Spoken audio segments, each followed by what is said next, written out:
எதை ஆக்குகிறான்? இந்த இடத்துல எவையும் ஆக்கி, எவையும் என்றால் நம்ம புரிஞ்சுக்கணும். இது ரொம்ப எக்ஸ்பிளைன் பண்ண வேண்டிய அவசியம் இல்ல.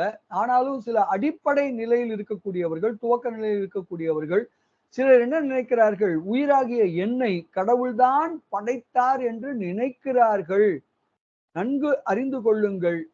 நம்மை, அதாவது இந்த உயிர்களை கடவுள் ஒருபோதும் படைக்கவில்லை.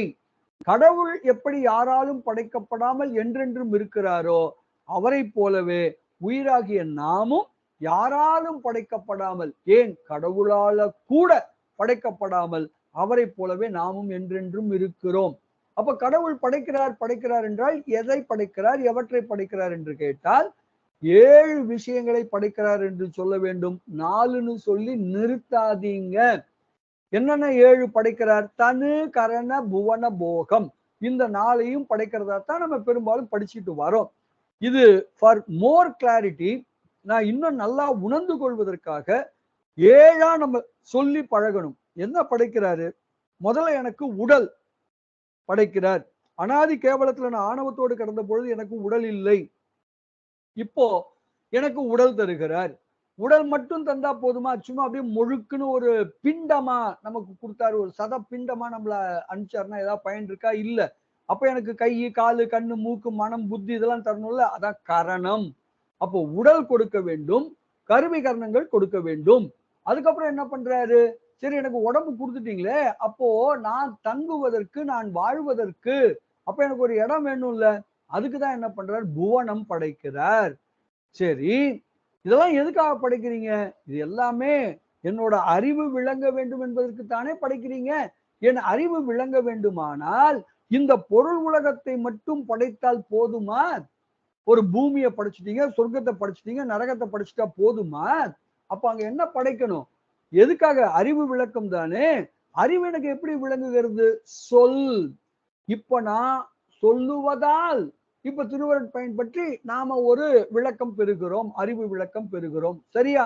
அப்ப சொல் என்ற ஒன்று இல்லையானால் யாருக்குமே அறிவு விளக்கம் கிடையாது. அதனால இந்த உலகம் என்று சொல்லும் பொழுது பொருள் உலகம், சொல்லுலகம் என்ற 2 உலகங்களை கடவுள் படைக்கிறார் என்று சொல்லி சொல்லி பழகுங்கள்.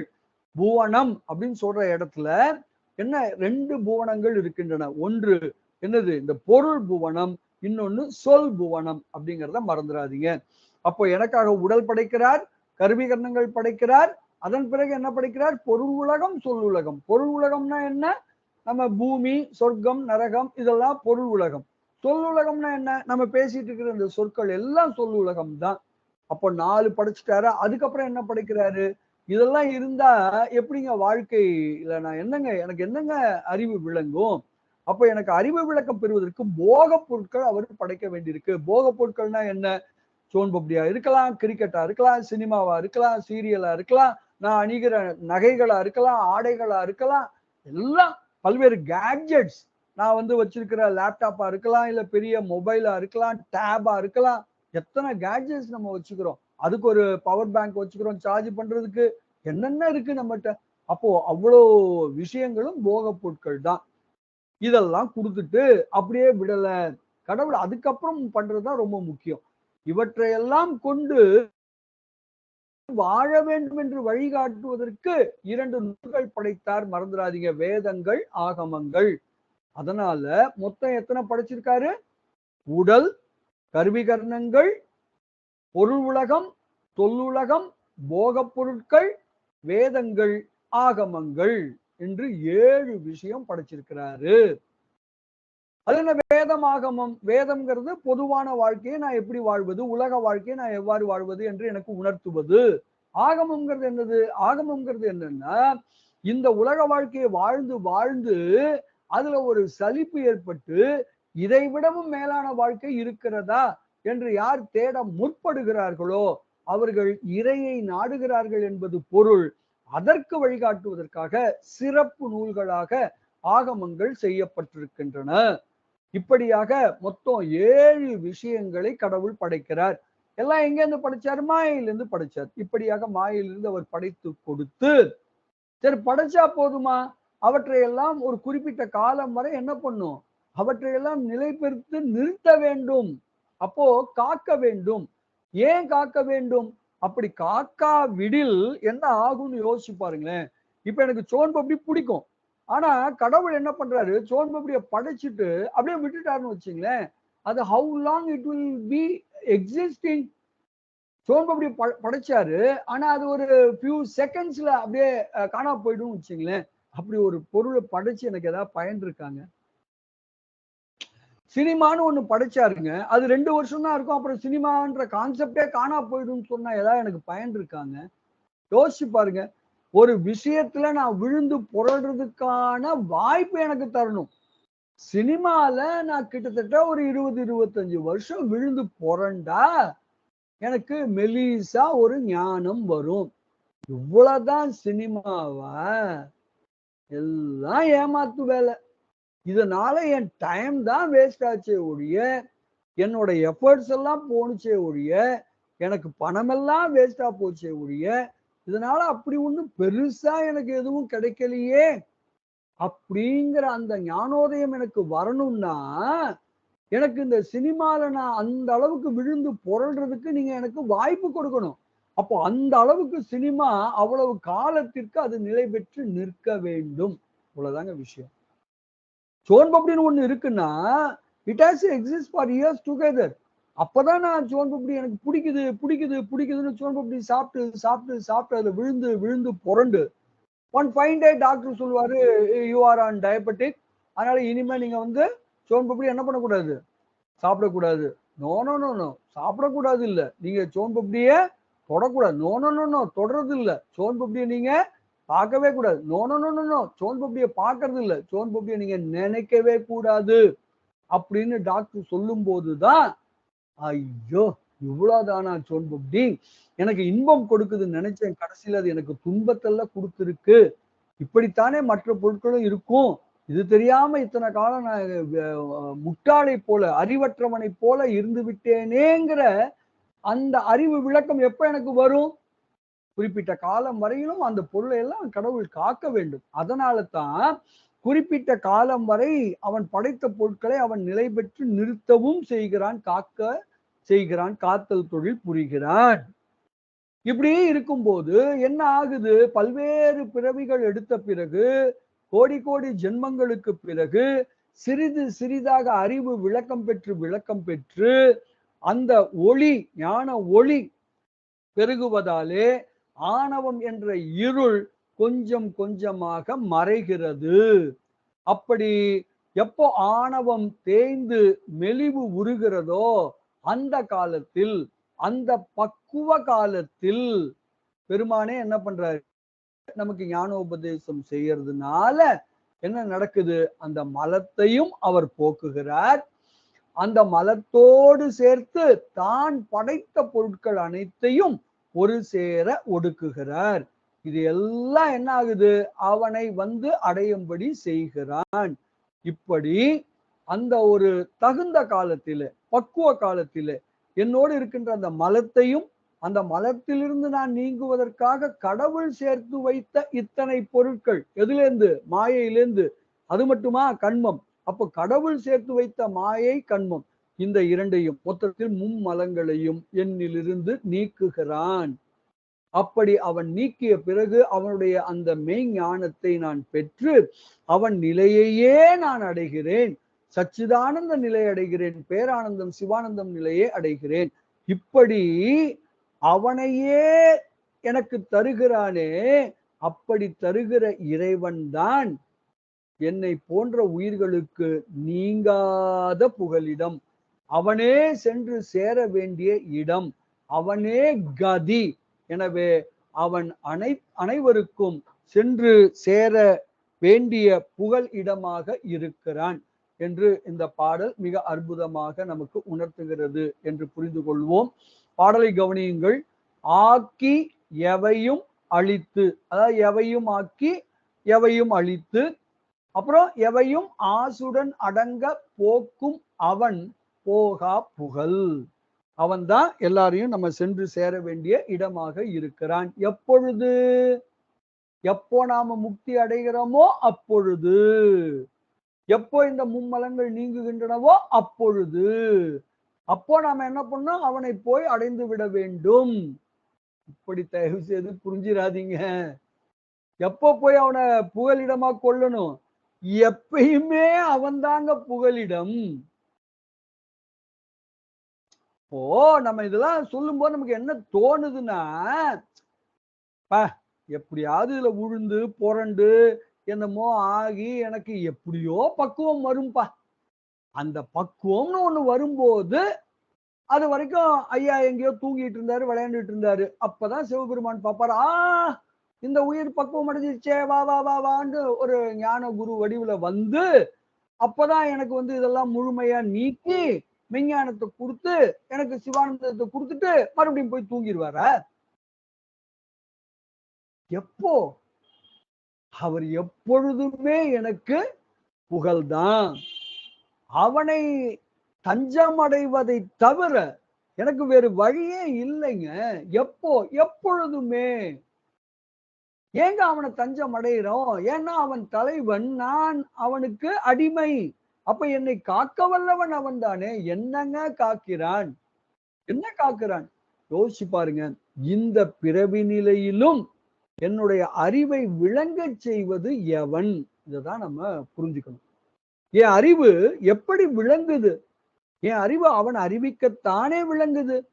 அப்போ இந்த பிறவி நிலையிலும் இந்த கருவிகரணங்களை நான் பெற்றிருக்க போதும் எனக்கு அறிவு விளங்குவது அவனால் தான் என்றால் இந்த பிறவி நிலையிலும் நான் சென்று சேர வேண்டியவன் அவனே. முக்தி காலத்திலும் நான் சென்று சேர வேண்டியவன் அவனே. எப்பொழுதுமே அவன்தான் என்ன பண்றான், என்னை இப்படியெல்லாம் ஆட்டுவிக்கிறான். இதைத்தான் நம்ம புரிஞ்சுக்கணும். ஏன் இப்படி நம்ம சொல்றோங்கிறதுக்கு ரொம்ப சிம்பிளான விஷயத்த நம்ம புரிஞ்சுக்கிட்டாலே இது நமக்கு புரிஞ்சிரும். என்னன்னா, அனாதி கேவலத்துல நாம கிடக்கிறோம். அனாதி கேவலத்துல நம்ம கிடந்தப்போ எனக்கு என்ன இல்ல? எனக்கு உடல் இல்ல. அதனால என்ன இல்ல? கண்ணு, காது, மூக்கு, மனம், புத்தி போன்ற கருவிகரணங்கள் இல்ல.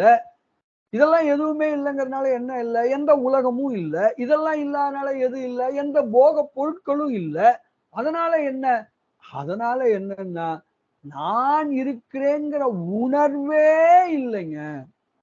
இதத்தான் நம்ம முதல்ல விளங்கிக்கணும். இத விளங்கிக் கொள்ளாத வரை இதை உணராவிடில், அவனோட அந்த கருணைங்கிறது நமக்கு கொஞ்சம் கூட புரியாதுங்க. ஐயா இதெல்லாம் நீங்க சும்மா இட்டு கட்டுற கதைங்கயா. அது என்னங்கயா அனாதி காலமா? அது காலத்தை கடந்த நிலையா? அந்த நிலையில நான் ஆணவத்தோடு கடந்தனா? இதுக்கெல்லாம் நம்ம பல முறை வகுப்புகள்ல நம்ம பதில் கொடுத்துட்டோம். இதுக்கு விளக்கம் நீங்க இன்னும் நல்லா புரிஞ்சுக்கணும்னு நீங்க நினைச்சீங்கன்னா, அடியேனோட அந்த உலகம் நான் கடவுள் அந்த புத்தகத்துல இதுக்கெல்லாம் பதில்கள் இருக்கின்றன. ஏன் இந்த ஆணவம் வந்து என்னோட மட்டும் தான் கிடக்குது? இந்த ஆணவம் ஏன் கடவுளோடயே இருந்துச்சுன்னு சொன்னா என்ன? உயிரும் ஆணவமும் அனாதி கேவலத்துல ஒன்றாக கிடந்தன. நான் உயிரு. சிவபெருமான் அவர் உயிர் இல்லையா? அவர் என்ன ஜடமா? அவரும் தானே உயிரு. அப்போ நான் உயிரு என்னோட ஆணவம் கிடக்குமா? அவரும் உயிர் தானா? ஆனா அவரோட ஆணவம் கிடக்காதாம். இது என்னங்க லாஜிக் இது? என்ன லாஜிக்? சரிங்க. கேட்டா என்ன சொல்றீங்க? உயிர் தனிச்சு இருக்காதுங்கிறீங்க. அதனால உயிர் ஆணவத்தோட கடந்ததுன்னு ஒரு லாஜிக் சொல்றீங்க. சரி உயிர் தனித்து இருக்காது. ஒத்துக்கிறோம். தனித்து இராதா அது ஏன் ஆணவத்தோட கிடக்கணும்? அது ஏன் சிவனோட கடந்ததுன்னு ஏன் சொல்ல மாட்டேங்கிறீங்க? அது யார் போய் பார்த்துட்டு வந்தா? ஓகே. 3 பொருள் இருக்கு. ஒண்ணு என்னது பதி, இன்னொன்னு பசு, இன்னொன்னு இந்த பாசம்ங்கிறது ஆணவம். இப்படி இருக்கு. இப்ப நீங்க என்ன சொல்ல வர்றீங்க? இந்த உயிரானது நம்ம திரையில அ அ பேராசிரியர் தன்னோட கைய காண்பித்து ஏதோ காமிச்சிட்டு இருக்காரு. அதனால திரையில நம்ம பார்க்கணும். பெருவிரல் என்பது கடவுள், ஆட்காட்டி விரல் என்பது பசு அல்லது நானு.